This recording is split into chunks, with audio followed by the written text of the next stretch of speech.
It's summertime. Well, not really, but it's warm today. It's about, actually I was driving outside, it was about 87 degrees on the highway, so it's kind of warm. It's nice. So what does that mean? We're cooking some steak.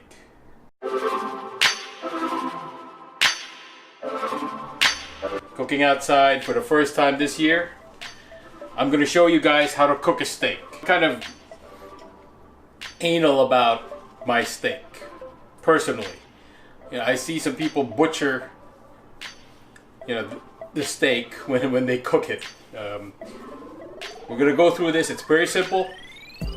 You know, you don't really have to do a lot to it. What you want to do is you want to preserve the flavor of the meat. No marination, no nothing like that. All right. Basic ingredients: the steak, salt and pepper. That's all you need. All right. Let's get to it. One more thing. Look, the merch is almost ready.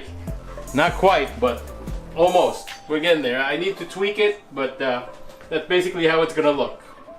Wait and a couple of months maybe, and we'll come out with the tweak, and I'll let you guys know when it's ready. A few moments later. Alright, as I said, basic ingredients: meat, salt, pepper. It would have been better if I had fresh cracked pepper, but I can't find my my pepper mill. It's easier to overcook thinner slices of meat. So this one guarantees, for me anyway, I'm used to cooking this size meat, and I can get it to the medium rare, which steaks are supposed to be. All right, you know, if you're gonna eat well done steak, might as well just have a hamburger. So all you do, salt it liberally. No, it's not going to be salty. All right. What happens is that when you cook the meat, you know, all the drippings. I'm gonna cook this, by the way, I'm gonna cook this outside on the grill. So when it drips, the juices start to come out, it's gonna get rid of some of that salt as well. That's why you kind of over salt a little bit. Not too much, but I say salt it liberally on both sides.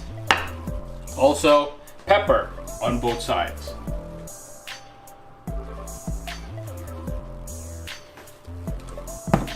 And that's all you need.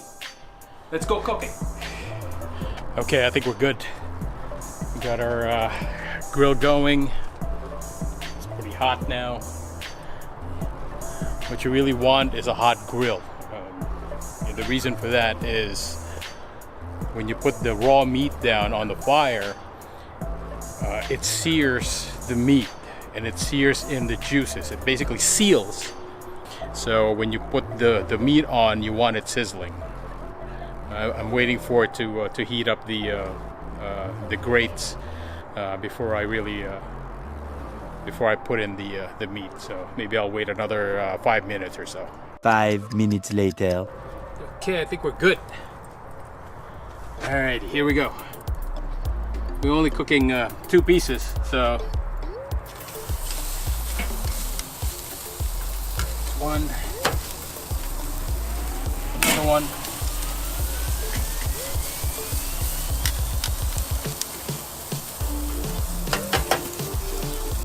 So that'll take about, I'm gonna test it, but it usually takes anywhere on one side.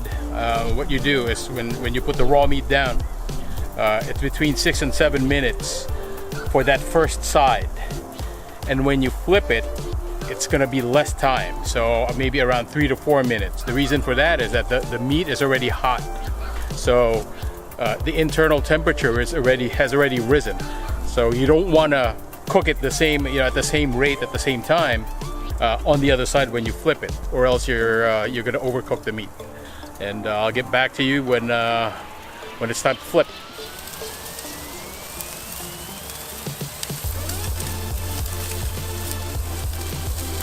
All right, it's time to flip it. I'm gonna flip it. Flip this one. Flip that one.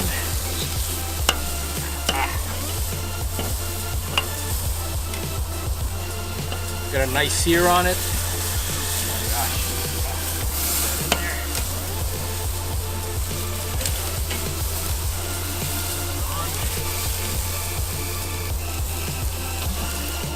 So what I'm gonna do is gonna cover it.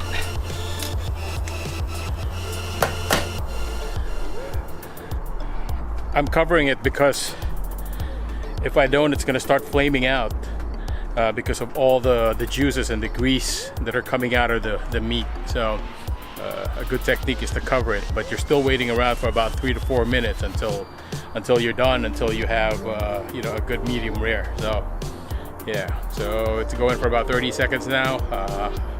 I'll take it out and let you see the final product. A few inches later. So a good test for doneness. So we're going for medium rare. Is you make a fist, and basically here, let me show you. So you make a fist and just press this part. Don't clench the fist. All right, don't clench it hard. What you want to do is you kind of like you're holding something very, very like a soft cotton. Maybe you have something soft in the middle of your hands, in the palm of your hands. You know, just squeeze just a tiny bit, and then, you know, kind of press this. See how kind of soft that is? Yeah, that's a good indication of medium rare. So what we're going to do is we're going to check the meat for the same kind of softness. So it's going to be hot. So then kind of test your hand, and then you're going to press here. Actually, we're right there. So yeah.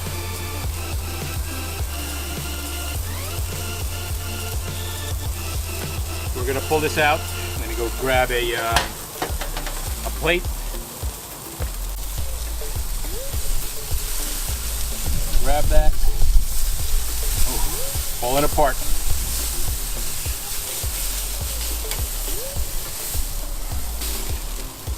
Both of them. So you only have to flip it once, and that's it. And the final product. Right here. So what we're gonna do is you don't want to cut into that right away. You want to let it rest for about around 5 to 8 minutes. The reason for that is if you cut it into the meat right now, all the juices that have accumulated towards the middle of the meat is going to come spewing out. So what you want to do is you want to have the juices redistribute itself all over the meat. That's why we let it rest. So while the meat is resting, guess what, guys? We have some asparagus that goes perfect with steak. So what I'm gonna do, I just bought these, very fresh, and they were on sale. So what I'm gonna do is I'm just gonna put it over the flames and roast them.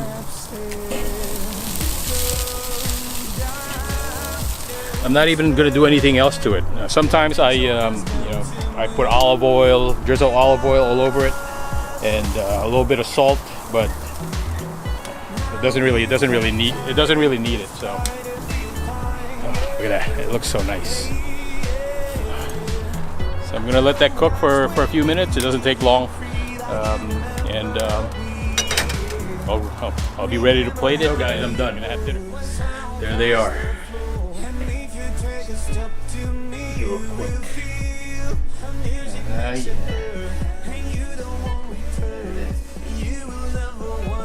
And that's it. Nothing too fancy. Salt and pepper on the meat. Just a regular quick roast on the asparagus. You got a meal. Hope you guys enjoyed this quick steak tutorial. Please like, comment, and subscribe for more videos. And I'll see you guys next time. Bye. Makes you burn, and you don't want return. You will never